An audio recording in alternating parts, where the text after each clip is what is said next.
oxigen pentru afaceri. Vă mulțumesc încă o dată din suflet, pentru că în această călătorie ați găsit în inimile dumneavoastră spațiu și pentru noi, pentru toți cei care au muncit atât la lansarea acestei cărți, pentru organizarea acestei acțiuni și sperăm ca această întâlnire să fie în folosul dumneavoastră.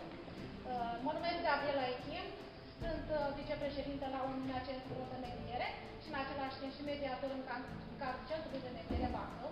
Și această acțiune a fost organizată atât de către Uniunea Centrelor de Mediere, cât și de Centrul de Mediere Bacău și mai ales de către doamna deputat Alina Gordiu, dar în principal de către Centrul de Afaceri și Expoziții, care ne găzduiește în acest eveniment, trebuie să recunosc, este pentru prima dată când eu vin și a fost o minunată plăcere să recunosc că avem condiții cu adevărat pentru desfășurarea acestei conferințe.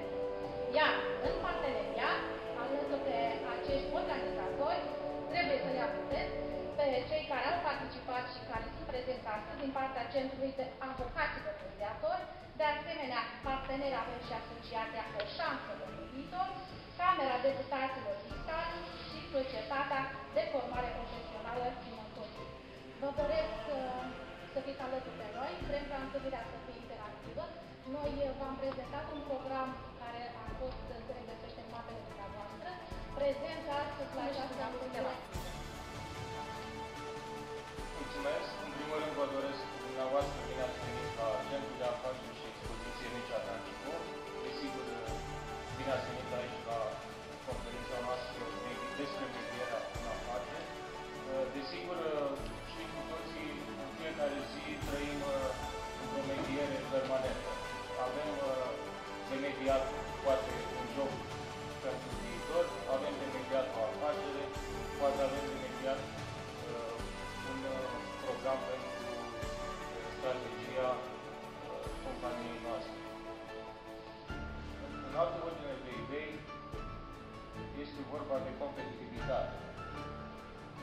Dacă ne referim la municipiul Bacău, la județul Bacău sau la regiunea Nord-Est, cu siguranță vom aminti de acest cuvânt competitivitate sau competitivitate comparativă, care presupune în fiecare zi o competiție cu orașele din județul Bacău, cu orașele din regiunea Nord-Est și, în ultimul rând, ajungem la un PIB sau ajungem la un nivel de dezvoltare economică pe care ne dorim mai ridicat. Și dacă au fost, printre alte aspecte pe care vrea să ni le spună, anumite situații pe care le-a întâmpinat și cum le-a depășit.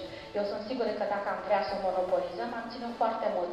Nu vrem să abuzăm de bunăvoința sa, dar câteva elemente practice, pentru ca toți cei care sunt aici și vor cu adevărat să facă activitatea de mediere, într-adevăr să învețe ceva. Doamna Colina, mă rog frumos. Mulțumesc.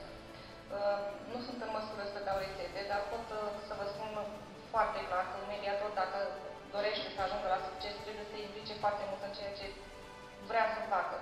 Am început, având în vedere că sunt și avocat, dar aș putea să spun că asta m-a ajutat doar 50%.